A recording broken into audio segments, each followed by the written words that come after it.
देखो काफी लोगों को ऑफ पेज एसईओ के अंदर बहुत डिफरेंट डिफरेंट टाइप के चैलेंजेस आते हैं। काफी बार ये कंफ्यूजन होता है कि हमें बैकलिंक्स पर ज्यादा फोकस करना चाहिए या गेस्ट पोस्टिंग पर करें, या फिर काफी बार ये होता है डू फॉलो ज्यादा बनाए नो फॉलो ज्यादा बनाए। एंड काफी केसेस में मैंने ये भी देखा है कि उनके जो नंबर ऑफ बैकलिंक्स हैं वो तो बहुत ज्यादा हाई बन गए हैं, लेकिन स्टिल उनकी जो डोमेन अथॉरिटी है वो इम्प्रूव नहीं हो रही है। एंड साथ में जो है उनके कीवर्ड रैंकिंग्स वो भी इम्प्रूव नहीं हो रही है। तो आज हम बात करेंगे कि इस टाइप के चैलेंजेस को आप कैसे रिजॉल्व कर सकते हैं, जिससे कि आपकी जो वेबसाइट है उसकी जो कीवर्ड की रैंकिंग्स है वो साइमल्टेनियसली बहुत ही अच्छे से ग्रो हो, एंड साथ में आपकी जो डोमेन अथॉरिटी है वो भी इम्प्रूव हो। तो देखो जो सबसे कॉमन चैलेंज आता है वो काफी बार ये होता है कि ज्यादातर कंपनीज में जब बैकलिंक्स पर या ऑफ पेज स्ट्रेटेजी पर आपको है ना फोकस करते हैं, तो वो ऐसे कीवर्ड ऐसे मतलब टाइप के बैकलिंक्स पर ज्यादा फोकस करते हैं जो ज्यादा जल्दी बन पाते हैं। अब इसमें आप कह सकते हो कि भाई एसईओ वाले को भी अपना टाइम बचाना है थोड़ा सा, कि हाँ यार कम टाइम में ज्यादा हो जाए, बिकॉज बैकलिंक बनाना डेफिनेटली बहुत बड़ा चैलेंज है। क्योंकि आपको डोमेन्स पहले तो फाइंड करने पड़ते हैं, उसके बाद उनका स्पैम स्कोर भी चेक करना है, उसके बाद आपको देखना होता है कि भाई हाँ आप वहां पर रजिस्टर कर सकते हो या नहीं कर सकते। तो ऐसी साइट ढूंढना अपने आप में एक चैलेंज है। ठीक है, तो अब इस चीज को रिजॉल्व करने के लिए वो काफी बार क्या करते हैं, जैसे सोशल बुक मार्किंग है, वो ज्यादातर फोकस जो रखेंगे वो सोशल बुक मार्किंग पर ही कर देते हैं पूरा पूरा। तो उस सिनेरियो में क्या होता है, आपके बैकलिंक्स तो बनते हैं, बट सोशल बुक मार्किंग में आपके जो बैकलिंक्स हैं वो एक सर्टेन टाइम के बाद अपने आप डिलीट हो जाते हैं, अपने आप ही रिमूव हो जाते हैं। आप कह सकते हो मैक्सिमम से मैक्सिमम 15 दिन के अंदर अंदर डिलीट हो जाएंगे, या एक महीने में, या 45 डेज के अंदर अंदर अपने आप ही रिमूव हो जाएंगे। तो आपकी जो वैल्यू वहां पर बनी इंस्टेंट में, जिस जो आपको दिखने लगा कि हाँ मेरे को सारे डू फॉलो मिल रहे हैं इंस्टेंट में, उसकी जो वैल्यू है वो टोटल खत्म हो गई वहां पर, क्योंकि वो कुछ टाइम बाद जाकर के रिमूव हो गए। ठीक है, तो ये सबसे बड़ा चैलेंज है। फिर काफी लोगों को मैंने देखा है वो क्या करते हैं, वेब 2.0 में बहुत ज्यादा ही मतलब घुस जाते हैं कि भाई हाँ वेब 2.0 की बहुत सारी साइट्स बना ली, ब्लॉग स्पॉट ले लिया, मीडियम पकड़ लिया, ठीक है, टम्बलर पकड़ लिया, बहुत सारी साइट्स उठाई और उस पर करना शुरू कर दिया। अब इसकी वजह से क्या होता है कि भाई वहां पर भी चैलेंजेस आ जाते हैं कि भाई आप पूरा पूरा जो है एक ऑफ पेज एसईओ स्ट्रेटेजी अपनी बूस्ट करना चाह रहे हो, लेकिन जो आपने स्ट्रेटेजी चूज की, जो आपने प्लेटफॉर्म चूज करे, उनसे आपको ज्यादा अथॉरिटी कम टाइम में नहीं मिल रही है, जिसकी वजह से आप वापस से उसी पॉइंट पर आकर के खड़े हो गए। ठीक है, तो आपके लिए फिर से वो चैलेंज। एंड अब आपको मेन चाहिए होता है कि भाई आपको अपने कीवर्ड्स बूस्ट करने हैं, कीवर्ड रैंकिंग्स, और साथ में अपने डोमेन अथॉरिटी बनानी है। ठीक है, तो ये वो कॉमन चैलेंजेस है जो मैंने देखा है कि बिजनेसेस अक्सर करते हैं। एक और चैलेंज मेरे को भी याद आया, इसमें क्या होता है काफी बिजनेसेस क्या करते हैं कि नंबर ऑफ बैकलिंक्स पर बस ध्यान देते हैं। उनका मेन पर्पज ये होता है कि हाँ हमारी साइट के आज 5,000 बैकलिंक्स है, तो कुछ टाइम बाद मतलब वो 6,000 हो जाए, 7,000 हो जाए, 10,000 हो जाए, ऐसे करके उसमें बैकलिंक्स होने चाहिए। बट भाई इतने सारे बैकलिंक्स बनाने का देखो फायदा है, नो डाउट, मेहनत कभी वेस्ट नहीं जाती, बट आपको ये भी समझना होगा कि जो बैकलिंक्स आप बनाना चाह रहे हो, ठीक है, नंबर ऑफ बैकलिंक्स, वो एक्चुअल में आपकी उसके पीछे स्ट्रेटेजी क्या है। फॉर एग्जाम्पल आप नंबर ऑफ बैकलिंक्स बढ़ा लोगे, ठीक है, काफी सारे पर काफी टाइम ऐसा भी होता है कि आपके जो नंबर ऑफ बैकलिंक्स है वो तो हो गए 5,000, 7,000, 10,000, ठीक है, लेकिन जो आपकी कीवर्ड रैंकिंग्स है वो अभी भी नहीं आ रही, वेबसाइट पर जो ट्रैफिक है वो अभी भी लो है। ठीक है, उसके अलावा जो आपकी डोमेन अथॉरिटी है वो भी नहीं बढ़ रही है, वो भी स्टक पड़ी है एक जगह पर। तो अब इसमें रीजन बताता होता क्या है, कंपनीज क्या करती हैं, या ज्यादातर लोग क्या करते हैं, प्रोफेशनल्स भी, वो एक ही साइट से कोशिश करते हैं कि एक ही जगह से मैं 4 बैकलिंक निकाल लूं। ठीक है, मतलब भाई अगर आप एक ही वेबसाइट से 4 बैकलिंक निकालोगे ना, तो आपका नंबर ऑफ बैकलिंक तो बढ़ा, बट एक्चुअल में जो आपका रेफरिंग डोमेन है वो अभी भी एक ही रहेगा। अब जब आपका रेफरिंग डोमेन सिर्फ एक ही है, तो आपकी अथॉरिटी कैसे बढ़ेगी। ये मोस्ट कॉमन चैलेंज है।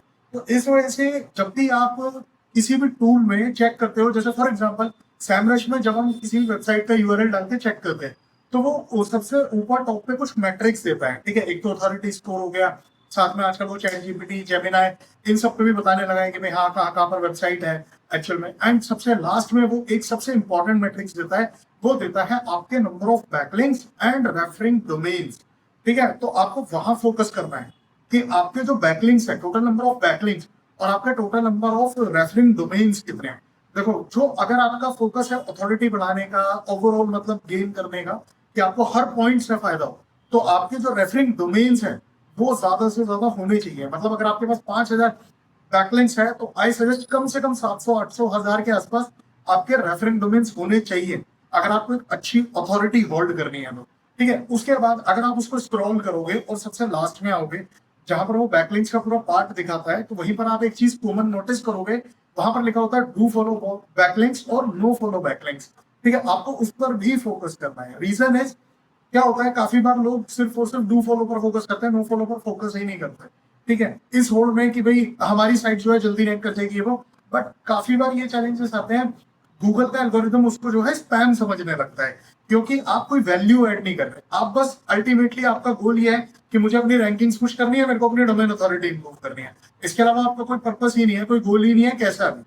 तो आपको ये चीज इंश्योर करनी है कि जब भी आप इस टाइप की चीज यूज कर रहे हो, तो वहां पर आप इस चीज का पूरा पूरा यूज करो, इस चीज को यूटिलाइज करो। आप अपना फोकस रेफरिंग डोमेन्स पर जरूर रखो कि मेरे जो रेफरिंग डोमेन्स हैं क्या वो साइमल्टेनियसली बढ़ रहे हैं या नहीं बढ़ रहे हैं। ठीक है, ये कुछ कॉमन चैलेंजेस है। इसके बाद एक और मैं आपको कॉमन चैलेंज बताता हूँ। काफी बार क्या होता है, हम लोग अंधाधुंध जाते हैं और बैकलिंक्स बनाना शुरू कर देते हैं। भाई साइट मिली, बैकलिंक बना दिया, खत्म। बैकलिंक बनाने के लिए काफी लोग क्या करते हैं, जनरल है ये प्रैक्टिस, आप भी चेक कर सकते हो। साइट पर गए, साइन अप किया, यूजर नेम डाला, उसके बाद सीधा टाइटल डिस्क्रिप्शन ऐड करके बैकलिंक बनाया और खत्म, वहां से एग्जिट हो गए, खत्म। ठीक है, अब हुआ क्या, भाई आपने बैकलिंक तो बनाया टेक्निकली, बट आपको जो वैल्यू है, जो अथॉरिटी है, वो नहीं मिलेगी, क्योंकि कुछ टाइम बाद आपका बैकलिंक रिमूव हो जाएगा। फॉर एग्जाम्पल, अगर जैसे मैंने पहले बताया कि भाई अगर आपकी वेबसाइट जो है वो सोशल बुकमार्किंग है, तो वहां पर क्या होगा, सोशल बुकमार्किंग में आपकी वेबसाइट, आपके जो बैकलिंक्स है वो कुछ टाइम बाद डिलीट हो जाएंगे। क्लासिफाइड में 30 टू 45 डेज में, मैक्सिमम 2 महीने में डिलीट हो जाता है। ठीक है, ऐसे ही अलग अलग साइट्स के अलग अलग रूल्स के हिसाब से या उनकी अपनी पॉलिसीज के हिसाब से आपके जो बैकलिंक्स है वो सर्टेन टाइम के बाद डिलीट हो जाते हैं।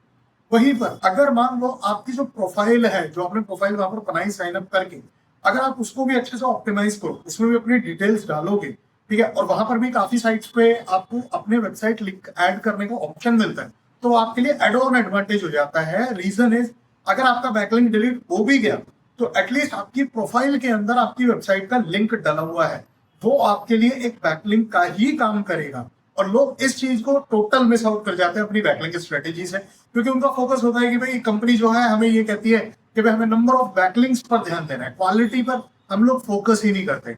अब इसकी वजह से हमारी जो बैकलिंक की क्वालिटी है वो तो गिरती ही गिरती है, एंड साथ में हमारी जो अथॉरिटी बन सकती थी बैकलिंक डिलीट होने के बाद भी, वो हमारे हाथ से अपॉर्चुनिटी टोटल मिस आउट हो जाती है।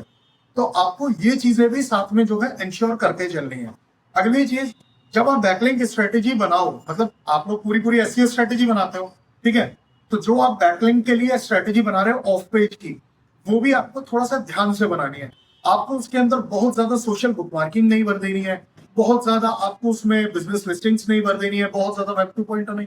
आपको अपनी वेबसाइट को समझना है कि आपकी वेबसाइट की अभी करंट नीड क्या है। जैसे फॉर एग्जांपल, अगर आपको थोड़े से इंस्टेंट बहुत ज्यादा, मतलब अगर आपकी वेबसाइट की डोमेन अथॉरिटी लो है, 10, 12, 15 के अंदर में है, तो आई सजेस्ट आपको थोड़ा सा सोशल बुकमार्किंग पर आपको ऑलमोस्ट 30% फोकस करना चाहिए। 20% या 30% आपको अगेन जो है बिजनेस लिस्टिंग्स पर फोकस करना चाहिए। 10 से 15% आपको जो है वेब 2.0 पर फोकस करना चाहिए। बाकी क्या, classified, PDF submission, file submission, इन चीजों पर फोकस कर सकते हो।